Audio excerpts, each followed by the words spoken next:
Okay, I'm Blake Marsh. I'm from the Federal Reserve Bank of Kansas City. I want to thank the conference organizers for having us here, and Alan and Kevin for putting together a discussion. So this is joint work with my colleague in Kansas City, Rajdeep Singh Gupta. So I have the standard disclaimer that the others have. This is my own views and not the views of the Federal Reserve.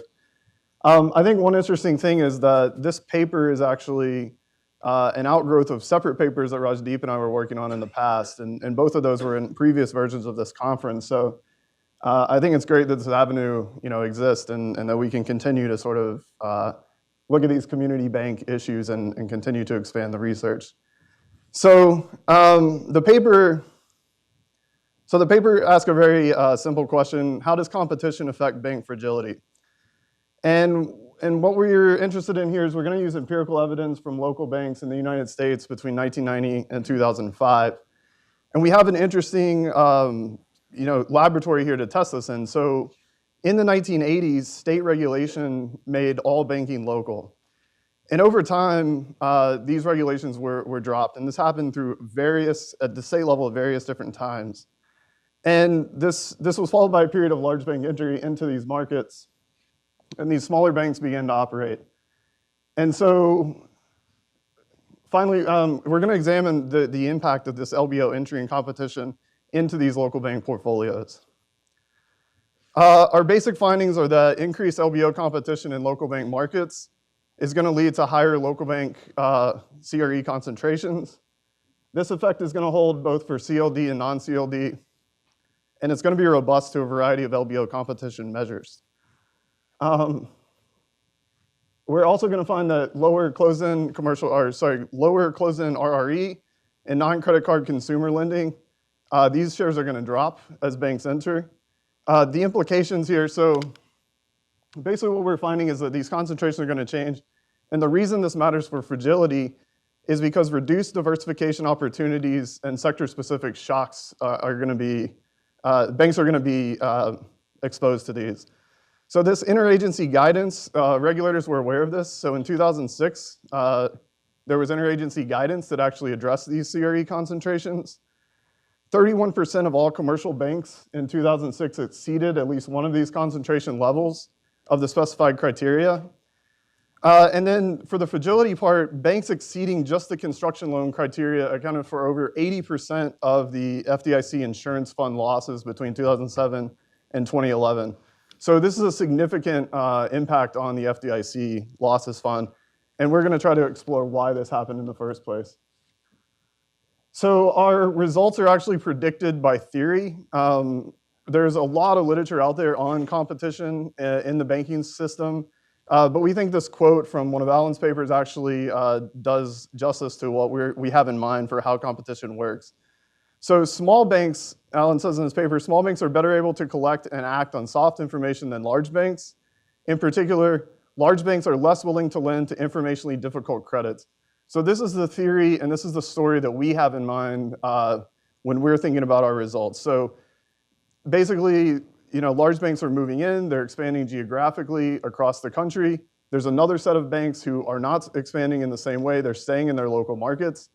And this is producing competition, and what happens is those large banks are gonna take the credits that they can basically FICO score. It's the credits that they can commoditize. And small banks are going to actually start to lend on the information that they know. So they know the local markets, they know these borrowers better than anyone else, and they'll start to take on the credits that basically require more monitoring and more time invested into the credit. There's also a large literature out there on the impact, looking at these state regulations and the impact of the deterioration of local banks. So this is just a map of the branch locations of large banks over time. So at the start of our sample, we're going to define a large bank as a bank with more than $50 billion in total assets, in real total assets. So in 1990, most of these large banks were operating on the coast and in major markets. So you can clearly see the impact of New York and Boston and California. And then as of June 2005, you can see that these banks have expanded. So the density on the coast of the branch networks has improved or gotten more dense. And you can now highlight major cities across the Southwest or Southeast and the Midwest. So we can see Kansas City, St. Louis, in Minneapolis, for instance. So these large banks are moving both more densely on the coast and moving inward as well, and moving into these markets that were previously dominated by smaller local banks.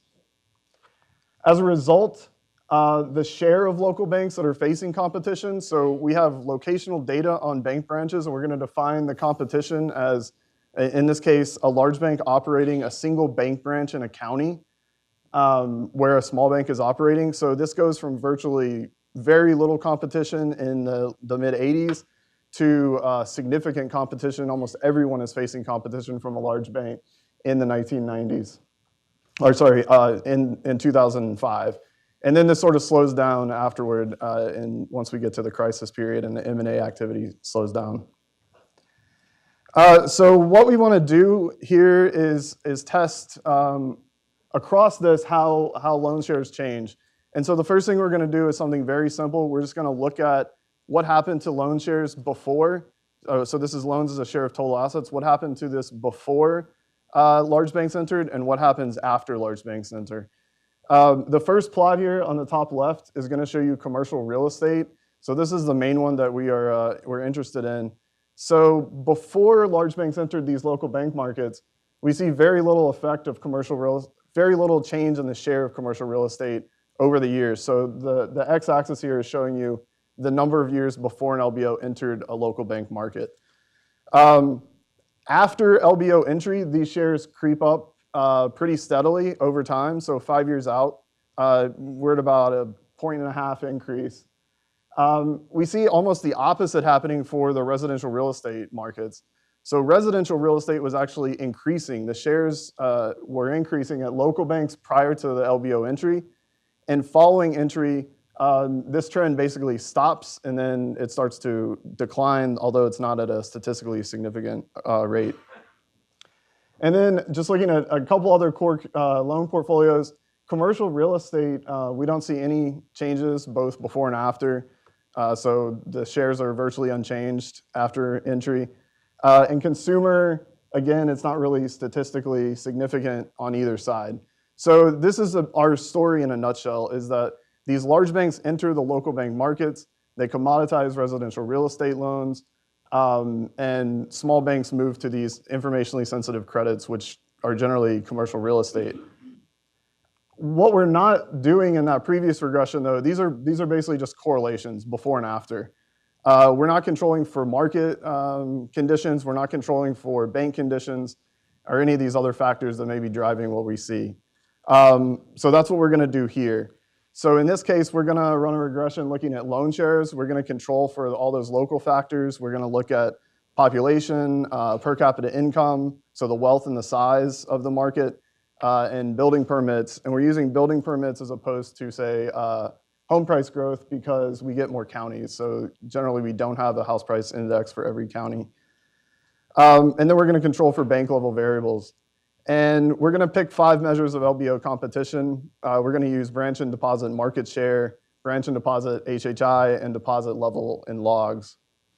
And then finally, we have this issue where our competition measures may be jointly determined with our shares. So if a bank is increasing its share quickly in, say, residential real estate, this may actually prompt the large banks to move in and compete, as opposed to any sort of exogenous entry.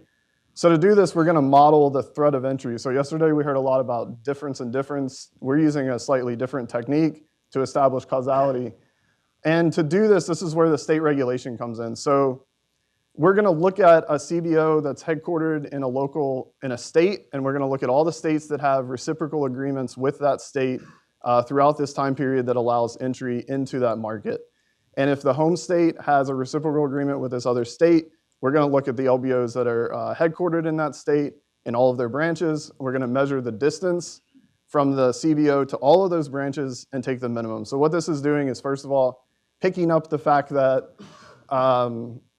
that we have these reciprocal agreements, and we're also looking at the proximity. So the idea here is that if an LBO is headquartered in New York and I'm in Kansas City, Missouri, I shouldn't be that threatened by a bank that's operating in New York, but I should be threatened by a bank who operates out of New York and also has branches in, say, Kansas City, Kansas, right? It's a small leap to enter my market. And this is well known in the relationship banking literature. So, we have to make this assumption here that banks are not going to change their portfolios based on the threat of entry. They're actually going to change their portfolios once they just get outcompeted and they have to look for new lending opportunities. And from the theory, we know that that local bankers or relationship banking is actually costly to set up. So you establish this relationship with your customer based on the future profits, not on the profits that each individual loan is going to create. It's sort of like a revenue stream or a set of profits and that's the theory that we're using to justify the fact that this is only driving HHI or competition measures of the large banks, not changes on the local bank balance sheets. So just quickly, I want to get to our next result. So I've already went through this a couple of times, but we find basically what the other results had highlighted. Commercial real estate concentrations are increasing. Residential real estate concentrations for 1 to 4 family closed-end are falling. I think the home equity results, we find a positive effect there, but this is actually, I think, being driven just by a few outliers. If you look at the summary statistics, there are a few banks that actually have any notable concentrations or asset levels in home equity. And then the consumer results we find actually contrary to what I showed you before. Consumer loan shares are falling, and they're falling for the non-credit card portfolios. And this makes sense because credit card business is generally very concentrated at large banks. We wouldn't expect the competition between the local banks and the large banks there. So one thing that we lack is loan level data for all of these portfolios. We don't actually know where the loans are being made, but we do know where loans are being made for residential real estate lending. So we have county level originations from large banks, and we're going to use a different set of deregulation measures. So this is interstate branching deregulation restrictions, and we're going to look from 1995 to 2005. And this is going to avoid any of that concern that banks are moving into markets because the local conditions are preferable. And this is just a plot of the market shares. So residential real estate market shares are climbing for large banks, falling for small banks over this time, and no change for the non-banks. And we find this in our regression analysis as well. We find that loan growth is slower for community banks that are operating in markets with large banks as these deregulate. So just very quickly, I'm over time in my conclusion. So greater LBO activity leads to larger shares of CRE loans at CBOs and RBOs, smaller shares of RRE and consumer loans. And I want to just point out here that we're very agnostic about the competitive mechanisms that are driving this result. So a few that we had in mind when we wrote the paper originally was funding and technology advantages. So too big to fail gives you advantages in funding. And there may be platforms that large banks have access to sooner. But since we went through the mortgage data, we actually thought a little bit more about regulatory arbitrage. So large banks may set up independent mortgage companies that